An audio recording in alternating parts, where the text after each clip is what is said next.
This is the end of the world as we know it, and the transformation and the next step in evolution of humanity.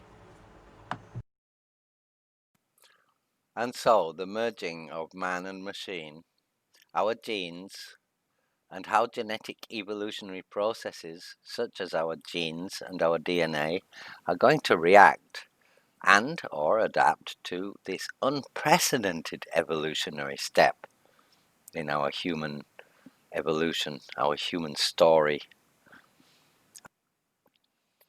And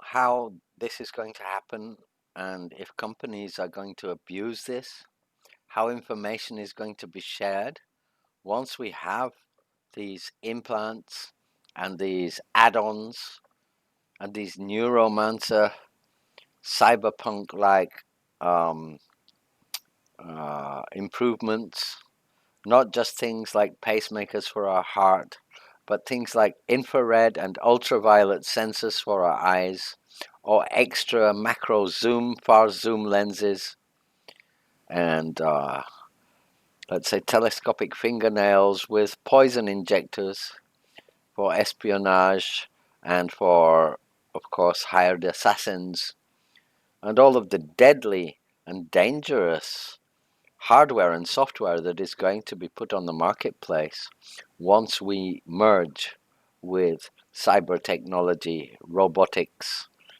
Android technology, and artificial intelligence, which predicts a semi dystopian future. That just as there are always circumvention measures, just like on the internet, nothing can be really secured. It can only be well hidden and encrypted if clever enough, but that can be de-encrypted and also found, and everything is available. It's just like a bookshop. Everything's on the shelf. You just have to know which shelf which book is on and on which page the information you're looking for is on, but everything is open. And so, with these emerging technologies, as the benefits will arise, so will also the dangers, such as being able to control physical machinery through the software that controls them, because they are all connected to the internet and to various services and service providers who share their information with third parties, not all of whom are ethical. That this can be used for us or against us, and that the current trend in extreme advertising and marketing and the capitalist use of the internet and how what people call the clear net has become. For example, Google only indexes about 10% of what is actually on the internet, and most of it is inaccessible unless you use a Tor browser, because it's not .com, it's .onion. They call it the dark web because they have stuff that doesn't exist anymore, some like the Silk Road, which sold drugs online and stuff, which was not good. But it also has free speaking forums, which are not allowed to be indexed in the main ClearNet search engines. And so, just as on the internet, it is censored, and Google is an advertising machine, not a search engine, an advertising engine with search. It's commercial, and it's the main portal through which you have to access the whole internet, and you can't access the whole internet through it. So, in the same way, when you start using add ons and sharing with third parties, when you become a cybernetic human, a transhuman, then we should consider these dangers and aspects and manage these risks properly by considering what they might be and how to counteract them before they happen. That these add ons, which we will be implanting with synthetic organs and prosthetics, which will be controlled by apps on our telephone and artificial intelligence implanted through things like Elon Musk's Neuralink, which I approve of the project, by the way, in contrary to other projects of other companies.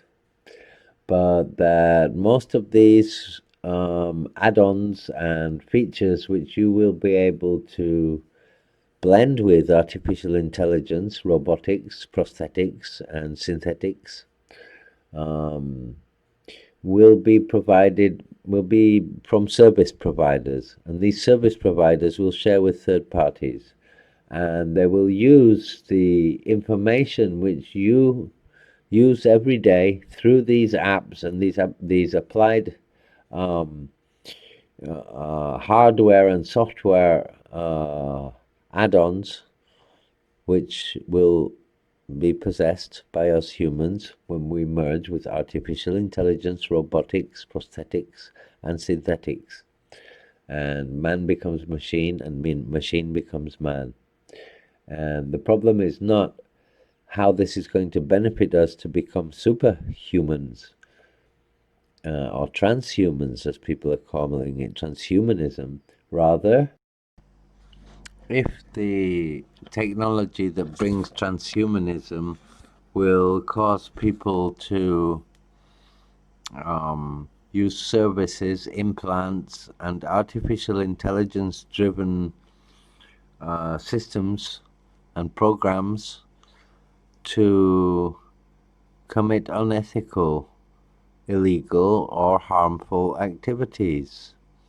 And also, if governments and companies will abuse it by incepting the apps, add-ons, and hardware which we use to merge with technology as man becomes half machine, half human, half biological, half machine. You know, it's inevitable, and it's already happened. It's already happening.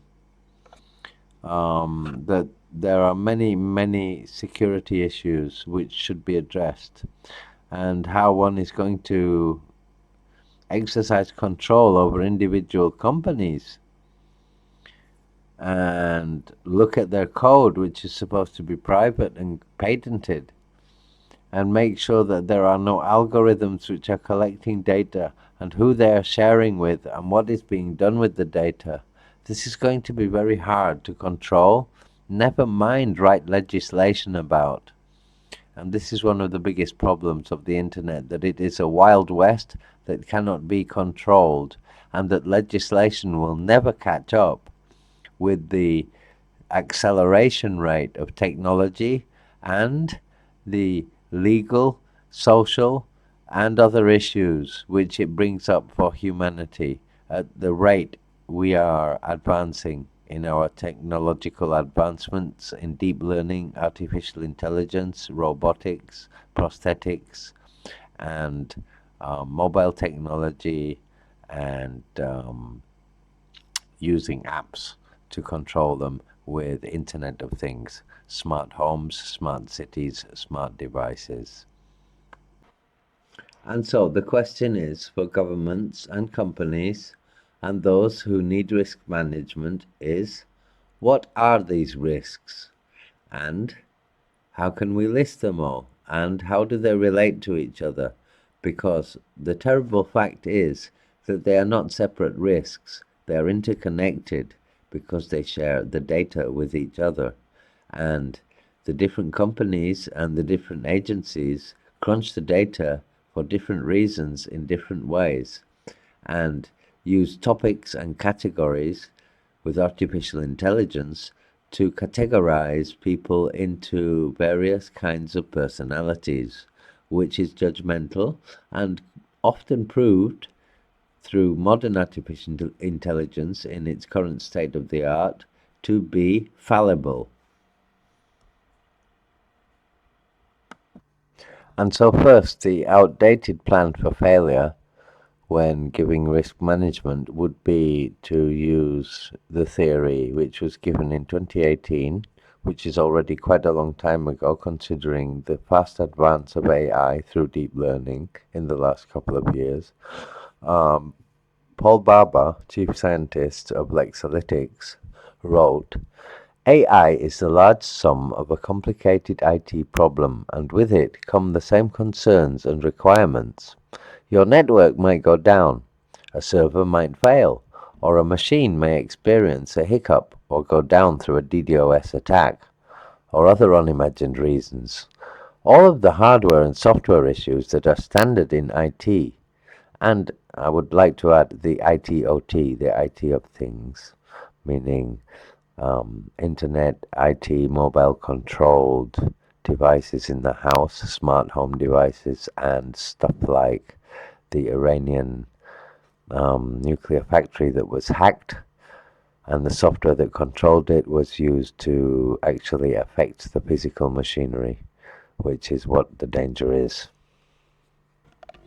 And the problem is, of course, the outdated plan for failure here does not take into consideration that not only can people now hack into devices, which is the first of one of the many risks which should be managed by governments and companies and nuclear plant owners and owners of any artificial intelligence, computer controlled, internet connected system or business or agency should use that these things are interconnected now.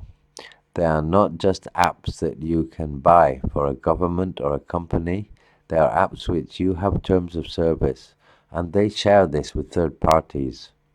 And some of the information that can be shared can be used by clever people, even though the people who share it might not realize, for circumvention and corporate spying, government spying, hacking, and all sorts of things like influencing devices and even taking down the electricity of a whole city or even a continent, which is very, very concerning indeed. So this is one risk which one would need to manage, a very serious one, and one which is known about, but how to risk manage it has not yet been taught, or no risk management advice has yet been given by any true consultant with true knowledge. And so, what is the solution to manage the risk of sensitive data being accessed, crunched, and analyzed by third parties, known and unknown, in order to commit harmful acts, possibly, or other forms of cybercrimes, or to make corporate crimes under civil law and under criminal law?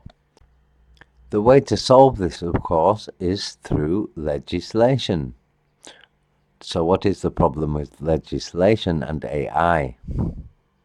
The inability of legislation through the slow and current bureaucratic, due parliamentary process of passing laws cannot address the number of agendas arising with smart tech, which is moving and advancing at an incredible rate, perhaps 100 times that of the ability of the parliamentary lawmakers to write laws to cover all the issues safely and securely, especially when we consider that lawmakers do not understand IT, Internet of Things, and private network security, and their employees are highly untrained and vulnerable to social engineering attacks, which can then enable more serious and damaging attacks.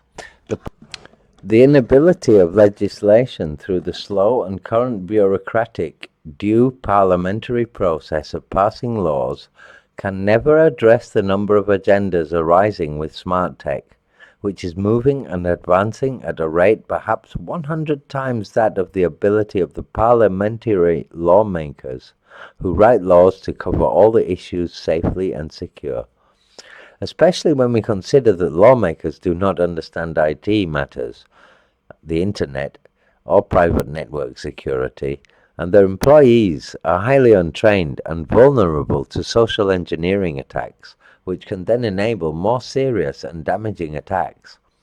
The problem is in the tardiness of writing new legislation that is specific enough to gather all areas of tech, terms of service, and above all, big data gathering and mutual sharing to third parties, which makes it impossible to legislate to keep up with the advancements in AI, with deep learning, and the agendas which new technologies and products on the public marketplaces present, which may enable circumvention of state regulations, public safety, health issues, or even serious matters such as cybercrime and even terrorism and personal privacy.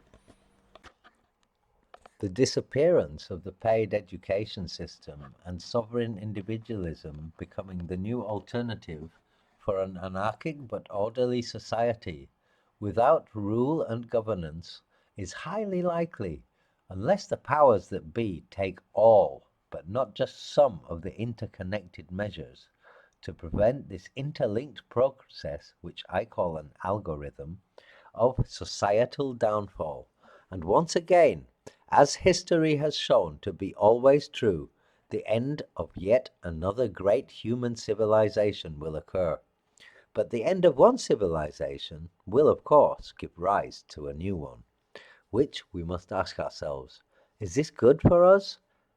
And would we think differently if we were already changed from biological beings into biological, blended with artificial intelligence, controlled and assisted bionic and cybernetic technology? Would we think the same, or would we think differently? In order to consider this, I think we shall now watch 3 videos to assist us in understanding the speed and the level of accelerated advancement that is changing the face of society faster than lawmakers can write laws for and faster than we can even keep up with knowing about, and how much humans need to depend on the current system of rule and governance to exist in peace and happiness with an affluent, or at least comfortable, meaning you have food and all of the resources you need for life, even if money doesn't exist, and comfortable lifestyle. And so we shall begin with the first video now. And to start with that, we will watch the first video, which is called The Incredible Inventions That Can Be Created with Intuitive AI, which is very enjoyable indeed and will blow your minds.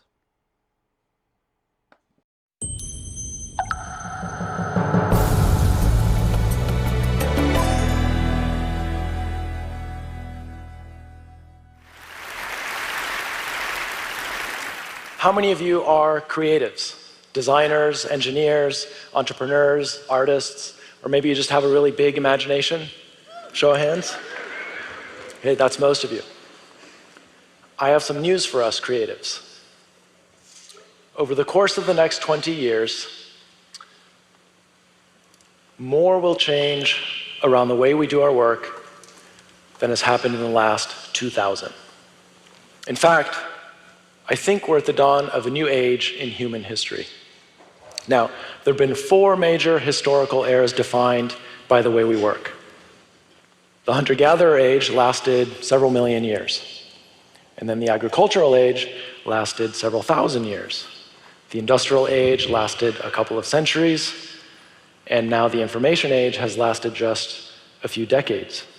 And now today, we're on the cusp of our next great era as a species. Welcome to the augmented age.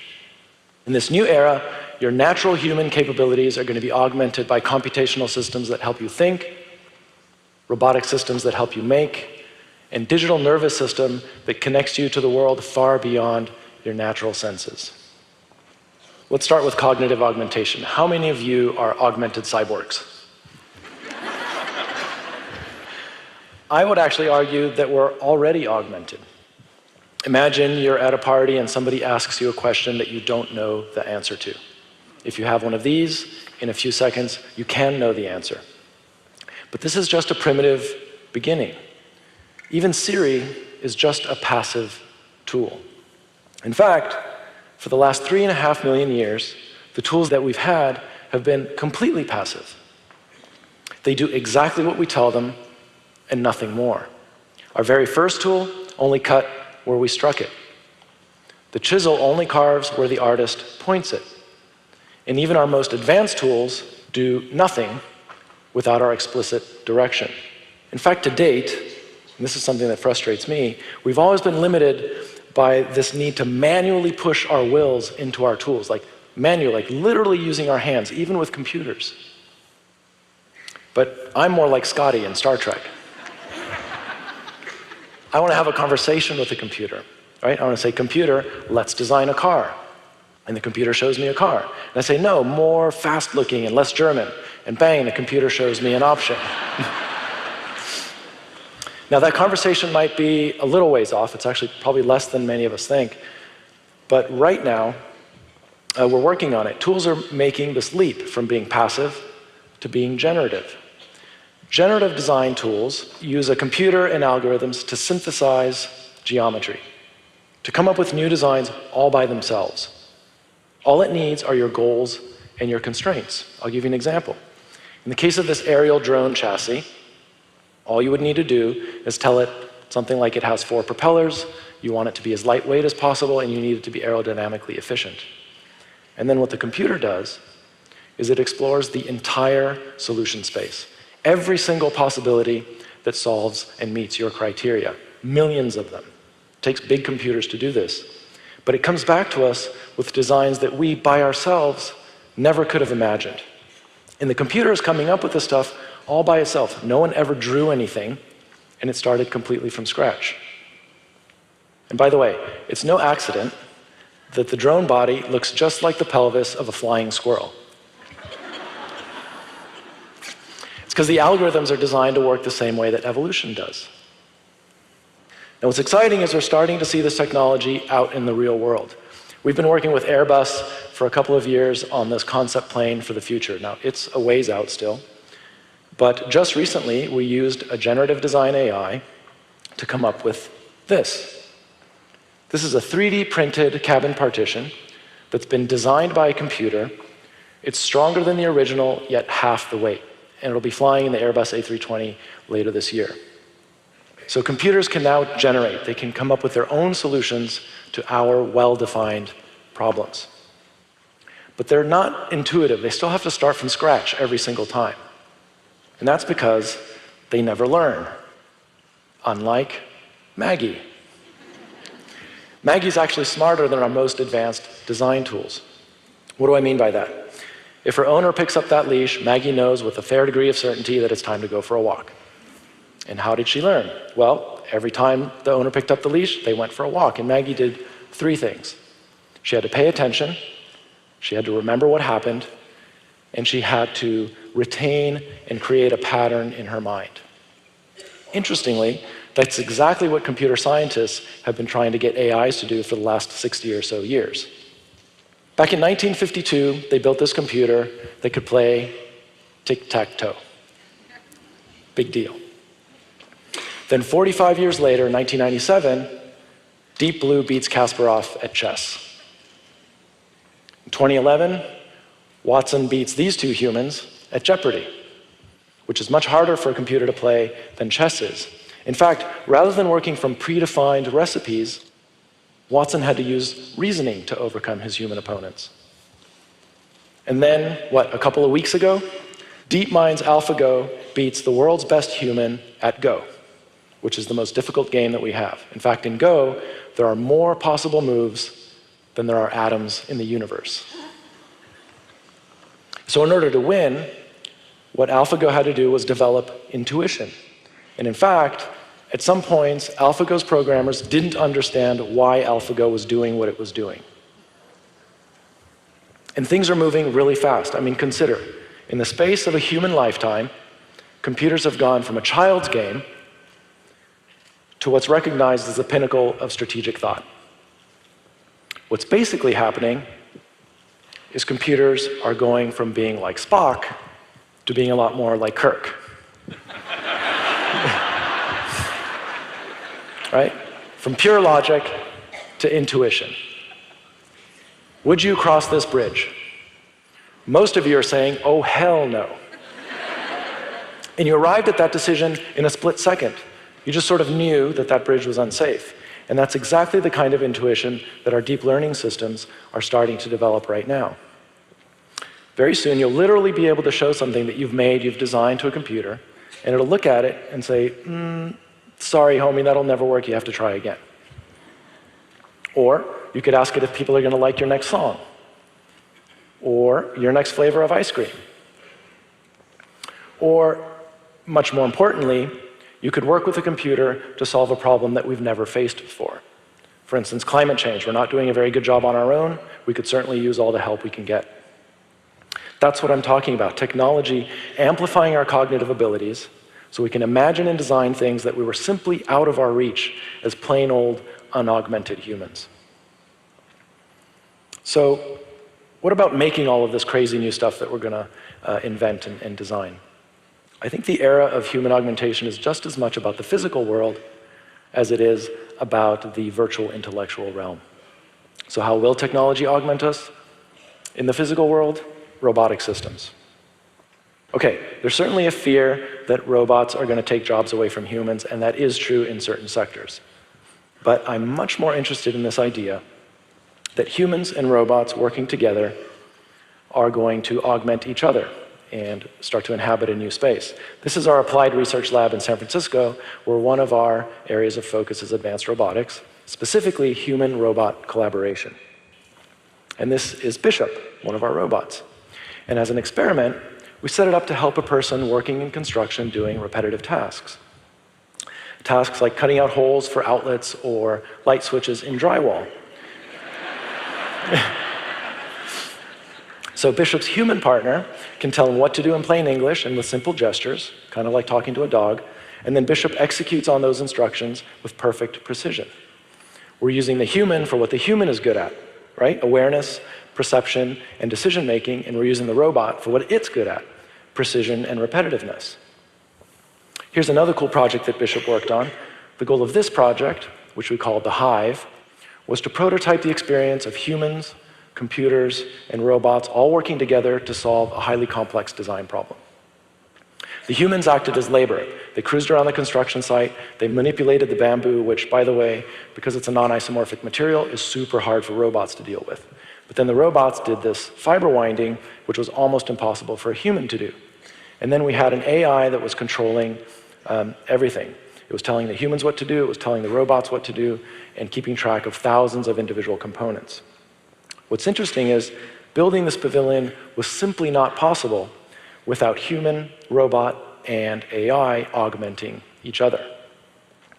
Okay, I'll share one more project. This one's a little bit crazy.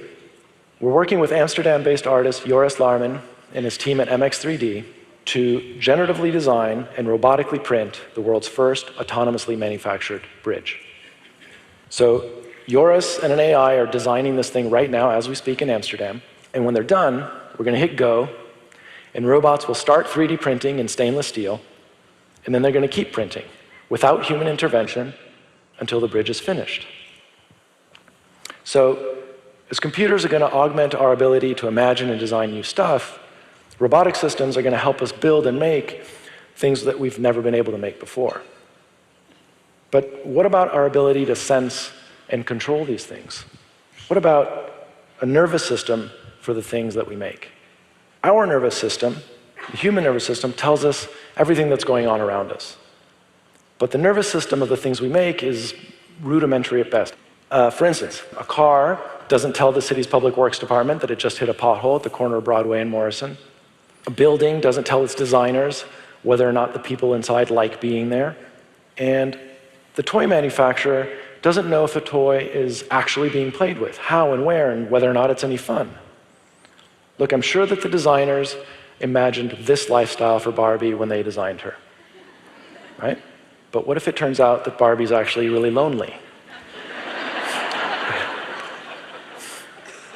If the designers had known what was really happening in the real world with their designs, the road, the building, and Barbie, they could have used that knowledge to create an experience that was better for the user.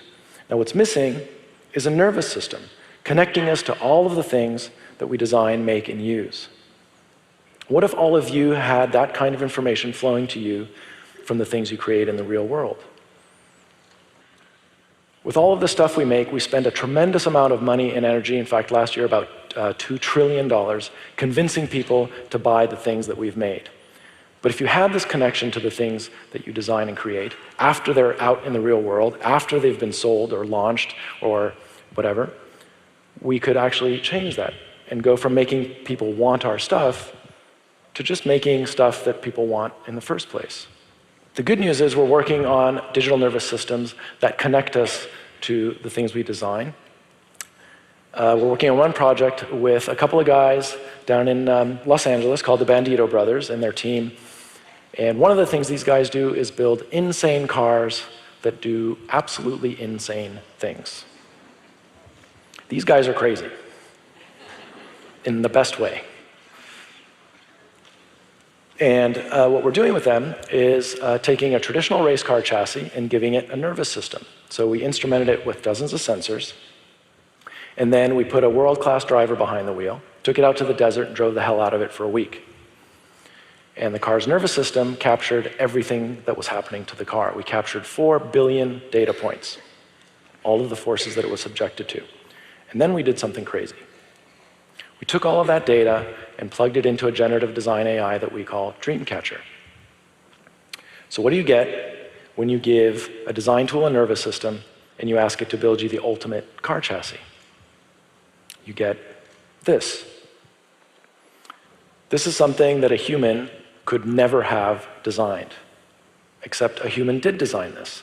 But it was a human that was augmented by a generative design AI, a digital nervous system, and robots that can actually fabricate something like this. So if this is the future, the augmented age, and we're going to be augmented cognitively, physically, and perceptually, what will that look like? What is this wonderland going to be like? I think we're going to see a world where we're moving from things that are fabricated to things that are farmed, where we're moving from things that are constructed to that which is grown. We're going to move from being isolated to being connected, and we'll move away from extraction to embrace aggregation. I also think we'll shift from craving obedience from our things to valuing autonomy. Thanks to our augmented capabilities, our world is going to change dramatically. We're going to have a world with more variety, more connectedness, more dynamism, more complexity, more adaptability, and of course, more beauty. The shape of things to come will be unlike anything we've ever seen before. Why? Because what will be shaping those things is this new partnership between technology, nature, and humanity. That, to me, is a future well worth looking forward to. Thank you all so much.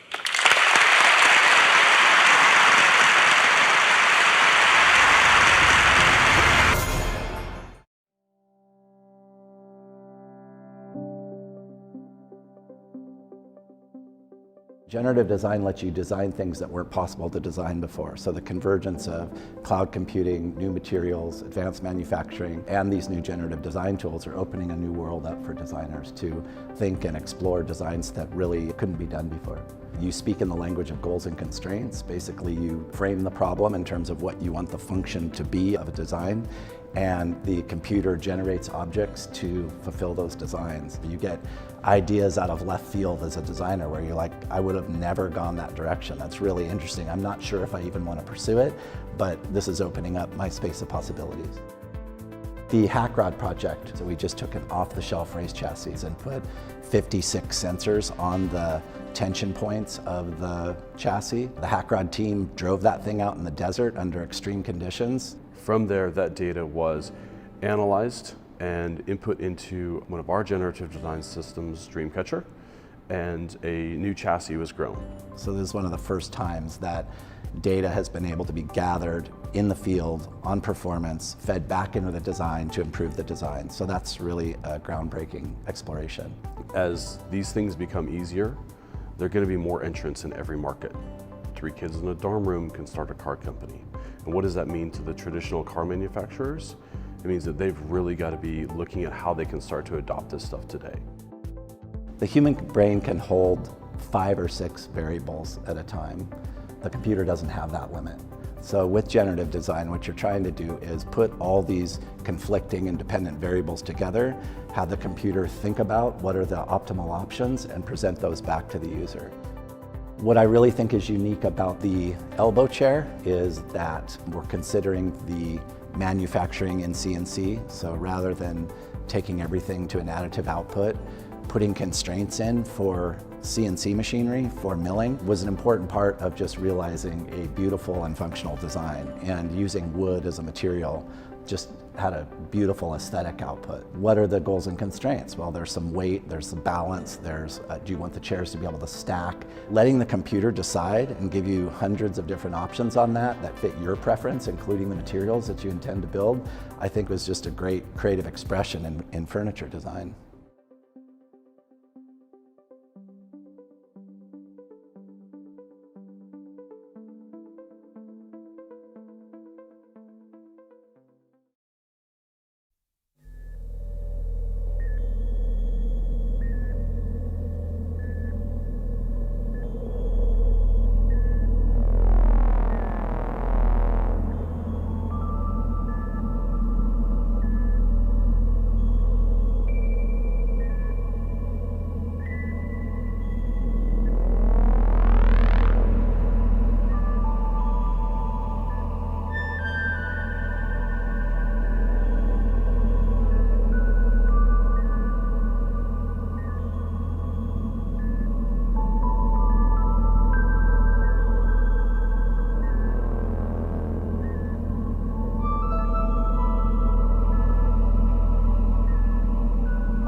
Today we spend about 90% of our wake time indoors. And research shows that our indoor environment is not good for us, it's not healthy for us. Automation is still sort of in its infancy in terms of the creative tasks. We haven't seen any big changes to the underlying design process. 90% of our industry is still not realizing that a lot of their jobs will be lost. They have to educate themselves how they can innovate their own business. My name is Nicholas Madsen, and I'm an interior designer, and I work at Superlab. My name is Axel Nordin, and I'm an assistant professor at Lund University at the Department for Design Sciences. My name is Ilke Voogd. I'm from Work and People Analytics, which is an employee effectiveness platform that measures how people do their work.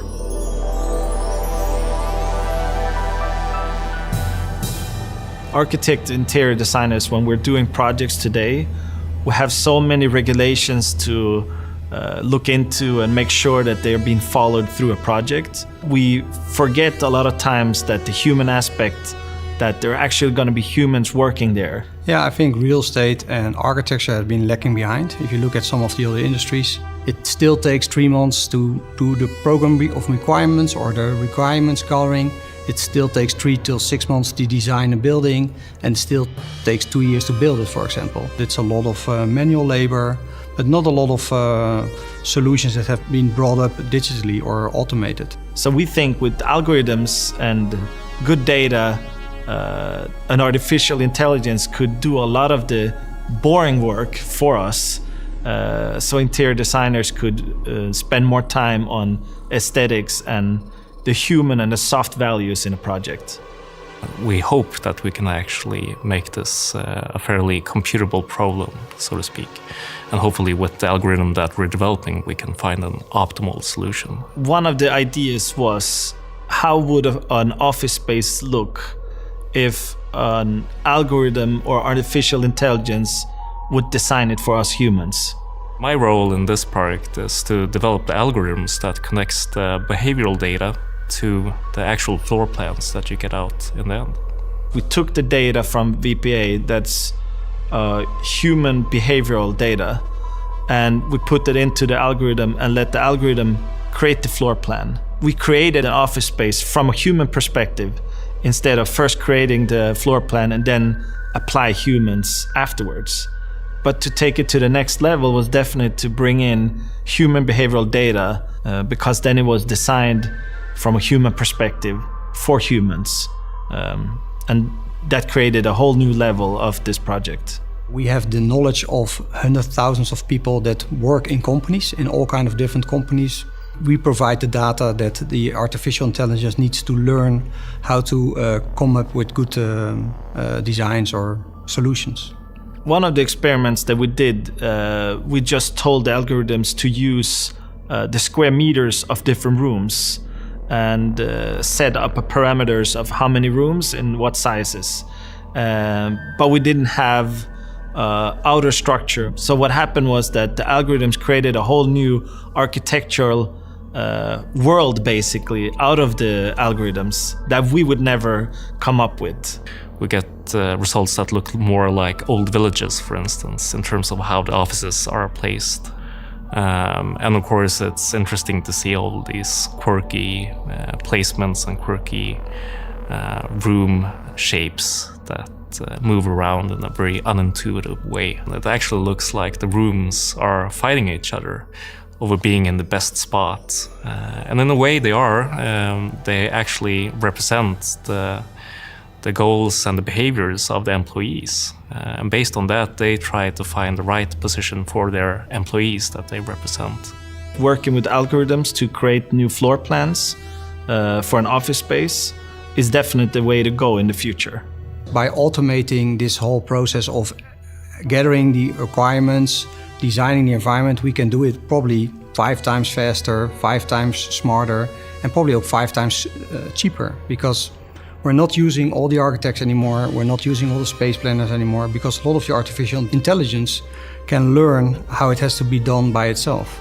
A lot of the jobs that we have right now, workplace strategy, workplace planners, space planners, architects, a lot of these roles will this solve? Because a lot of automation and a lot of available data can be analyzed in a different way, better and faster than it is now. But presenting it to the group of people that might be automated is always a tough case.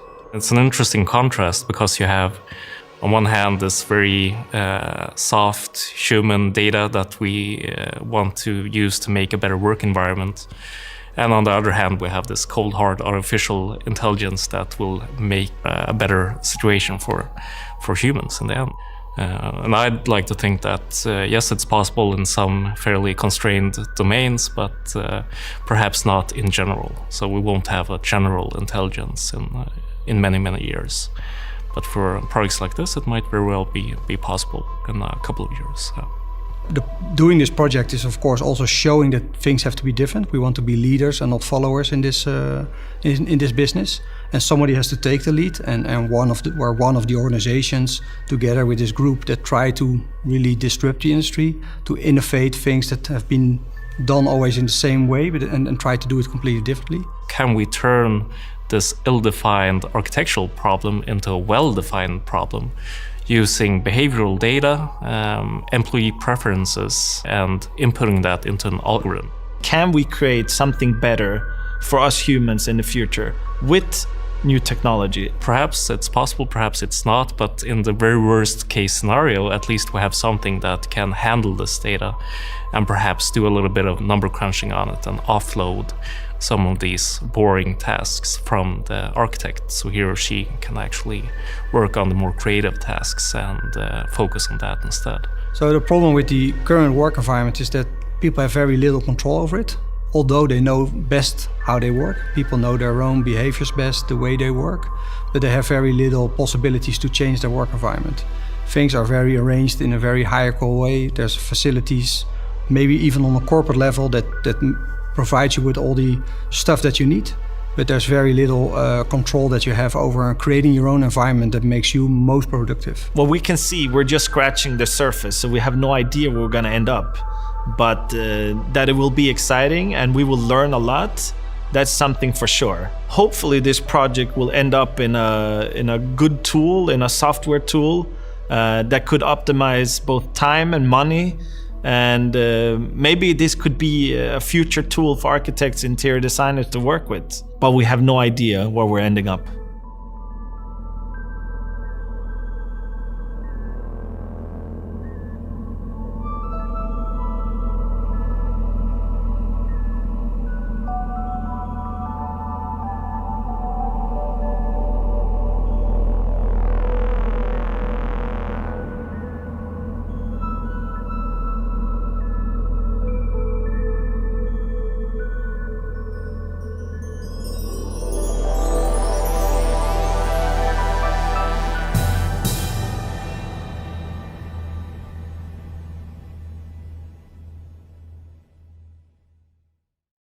Risk management first video regarding risk management to do with smart tech and the dangers of IT hacking and device hacking, software hacking, sharing of big data, and how that can be a danger with government-used apps, company apps, and services offered with add-ons. Apart from the other issues mentioned with the melding of humanity, the future evolution of humanity being with artificial intelligence, with add-ons and apps and extra features which you will be able to supplement your AI or your prosthetics or your robotic implants with, and the dangers that these imply, because no corporate or government risk management course, be it on Udemy or Lynda or any of these other online tutor courses, are giving this kind of information. So this course is not to tell you what things to look at to risk manage according to the old school methods as written in 2016 and 2018, rather to prepare for the emerging technologies and the risks that not are just existing in the moment, but are going to arise, and to foresee them, and to give you insights into being a real risk management consultant who has insights, not just uses a formula which he learned from some Udemy course. And this course is going to be on Udemy or one of those similar networks. But it's not going to give you useless information. You can find lots of that detailed information, yes, but what you're going to get from me is much more insightful and inspiration-giving ideas as to what topics you need to know about, understand, and know the interrelationships between in order to risk manage and know how to advise how to manage the risks of such matters with your clients. Yeah? And so this topic will continue in the next video, and it's connected with many other folders which have different topics but are all related. Just like all the numbers on a roulette wheel are related, because once they've been through all the numbers, that is all the topics you need to understand. Then the ball falls, the penny drops into the middle, and you come to the point, the central point. But to come to the central point of risk management, be it corporate, economic, social, health risk management, governmental, rule and governance, economic, or all of those in conjunction, or scientific, or astronomical, space travel, whatever kind of risk management, engineering risk managements, mining risk managements, it doesn't matter. You need to know about the technologies, the dangers, the competition, the future of such industries, the death and birth of industries, and this will inspire you how to give proper risk management that will blow the minds of your clients, I believe.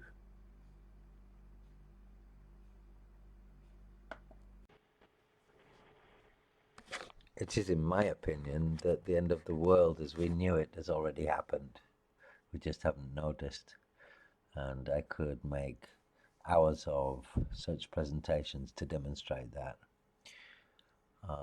And that the new world that is to come and is coming, and if it's to be ruled by any kind of appointed authority or not, that's yet to be ascertained.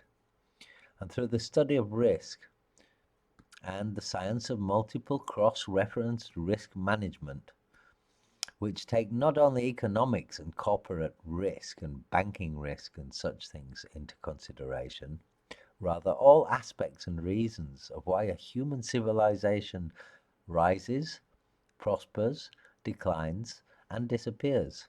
Everything. The social aspects, the economic aspects, the rule and government aspects, the legal aspects, the economic aspects, the logistic aspects, the rate of growth, and so on, the medical aspects, and so on and so on, the technological aspects, how we applied the technologies, and so on. And of course, the human ethics, social ethics.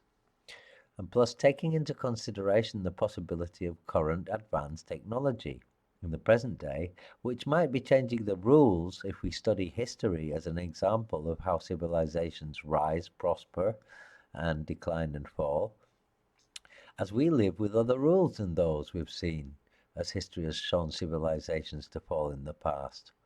And those other reasons, which are unforeseen perhaps, may be at hand.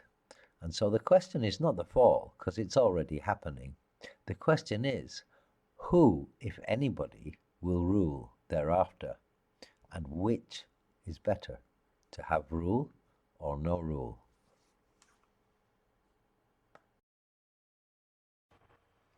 So, where does it all go from here? Well, we're just going to have to wait and see in the next video from Anonymous Asia in this course on risk management, on how to evade or cause the fall of the current civilization and system of rule and governance based on paid education, paid service industry enslavement for wages that are much less than the money you generate for the work you do, indebtment,